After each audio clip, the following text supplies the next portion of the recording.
I have no idea how my grandparents met.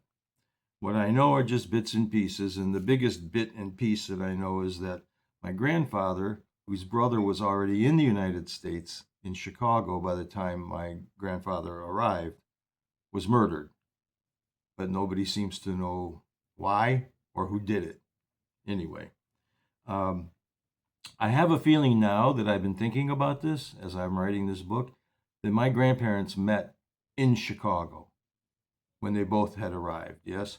Because otherwise, when my grandfather arrived here, he was 20. That would have made my grandmother 15 at the time, living on a farm in rural Krakow. I hardly believe that somebody went from what is now Western Ukraine to a farm in Krakow or near Krakow, met my grandmother, and anyway, it just makes more sense that they met once they were both in Chicago because there was a big Polish immigration to Chicago, biggest in the United States for several decades. Anyway, um, my mother, on the other hand, was even worse. She just didn't tell us anything, I don't know if she knew or not, um, and I don't know why. However, there was one clue. Many years later, when we asked about my grandfather, I think we were in college at the time. She said she wanted us to remember him. Oh, it might have been at his funeral because he died when I was a senior in college. She said, I want you to remember him the way you knew him. In other words, like the old grandfather who had mellowed out in his old age and was kind to us, tossed the ball around when we were younger. Because when he was raising his own kids, the term slave master would have been more appropriate, the most appropriate term for him. He didn't whip his sons, he had five of them. But whenever he got angry, he would look around for the first thing, usually metal, to use as a weapon. Okay? How did I learn more about this story? The year before my mom died, I drove her up to northern Wisconsin to visit her brother. Okay? And he was the source of my information. He gave me more information in 1 hour than my mother gave me in 60 years. Okay. And she was even fighting some of the information he was divulging at that, time. And he was 81 or something.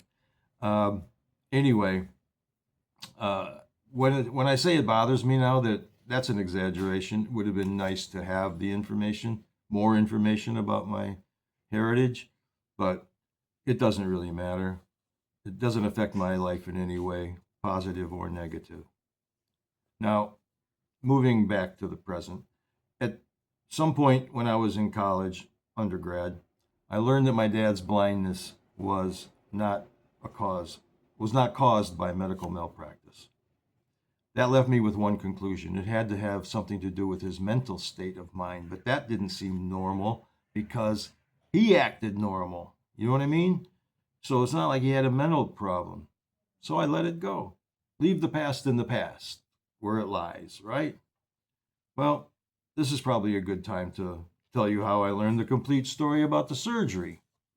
Yep, another digression, but I hope they make the story more interesting because the book is full of them. And I need to clarify something. The trip to visit my uncle was after my dad died. It was me and mom. My dad had died a year or so before. Um, that part of the story was about my parents and me going to North Dakota about 9 months before he passed away. So I guess I never really let it go because in grad school I needed to write a full length screenplay and all the topics I could have chosen, all the crazy shit that had happened to me and I had experienced, all of which would have made for a really interesting screenplay. I chose my dad's story. What I can't figure out is why I remember so little about the script. A couple of things I do remember. One is that at the end of the semester, my professor for the class, neither of us liked each other too much, or maybe not at all, told me he would send the script to a contact he had in LA if I improved the ending. I think he did this because he gave me a B for the class. In grad school, that's an equivalent to an F because everybody got an A if you went to class and did the work. Okay? I agreed with him, but I was being hard-headed and couldn't bring myself to accept his offer. I didn't tell him no, I just ignored it and him and moved on.